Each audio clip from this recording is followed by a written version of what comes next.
인문학, 뭐 아니면 사회학, 뭐 정신분석학, 뭐 이런 인류학 이런 것들은 세계를 제대로 전체를 보지 않고 사실은 남성 중심적인 한쪽의 측면에서만 봤기 때문에 세계 전체를 이해하지 못한 것이다. 그러면 페미니즘이야말로 사실은 세계 절반이 아니라 세계 진정으로 어떻게 보면 세계를 이해하는 틀이다라고 이야기를 할 수 있다.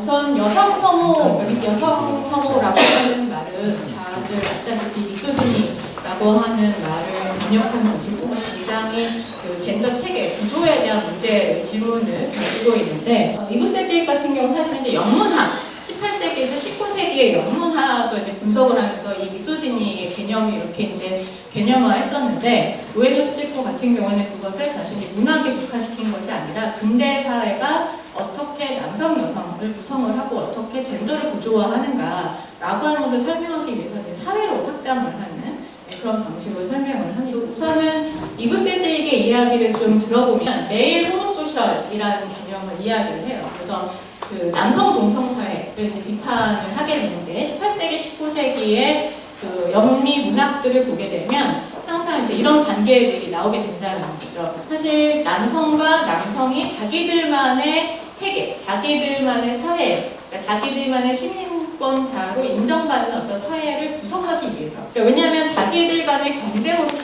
경쟁만 계속해서는 사실상 이 사회가 제대로 안정되게 자기네 중심, 남성 중심으로 구성될 수가 없기 때문에 안정되게 구성하기 위해서 여성들을 교환한다, 성적으로 교환한다. 여성을 결국은 같은 인간 존재로서, 평등한 인간 존재로서 취급을 하는 것이 아니라 여성을 몸과 그 다음에 성으로 환원을 해요. 그래서 그들과 관계를 매개하도록 배치하게 되는 거죠. 그러니까 직접적으로 맞붙게 되면 경쟁을 할 수밖에 없는 구도.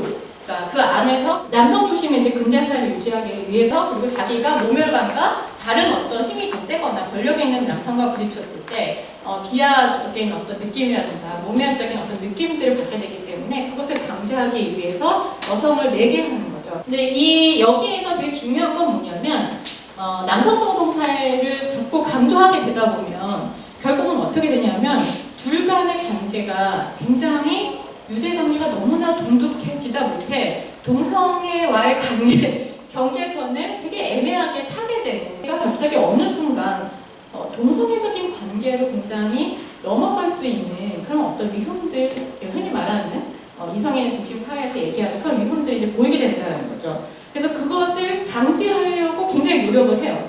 그러다 보니까 이 남성 동성 사회에서는 여성들을 교환함과 동시에 그 다음에 호모포비아라고 하는 동성애 공포증이라고 하는 것이 특히 남성 동성애 공포증이라고 하는 것이 과도하게 과잉되게 드러날 수밖에 없는 것이 바로 이 이브세주의의 메일 호모소셜이라고 하는 것에 대한 개념이에요. 그렇기 때문에 이 18세기, 19세기의 사실 문학들은 남성들이 굉장히 여성들을 성애적으로 존중하고 그 다음에 사랑하고 이렇게 하는 것처럼 보이지만 숭배하는 것처럼 보이지만 실질적으로는 이것은 그 숭배의 결국 미소지니의 다름 아니다. 그러면서 이제 우에노 츠츠코가 결국은 이 현대사회에서 남성이 어떤 방식으로 자기를 하나의 시민으로서 구성하려고 하는데 결국은 가장이 되는 거. 그럼 가장이 되려면 어떻게 돼야 되는가? 여성을 소유하는 것으로 귀결이 되게 된다는 거죠. 그렇기 때문에 여성을 숭배하는 것과 그 다음에 여성 혐오라고 하는 것을 어떻게 보면 동전의 양 뒷면과 유사하다라고 하는 이제 개념을 이야기하게 된 거죠. 이 여성을 소유함으로써 주체가 돼서 남성 동성 사회의 정상적인 구성원으로 입장할 수 있는 근대 남성성의 구성을 그런 방법 남자라면 그래야지라는 그래서 결국은 여성들을 근데 그렇게 되는 이유 중에 하나가 바로 자기 여자를 소유하는 것을 통해서 어떤 정상적인 사회 구성원이 되는 이런 방식으로 이제 구조화된 사회, 그 다음에 그것의 어떤 이데올로기를 근거로 해서 만들어진 이 남성 동성 사회라고 하는 것이 기본적으로는 문제다라는 거죠.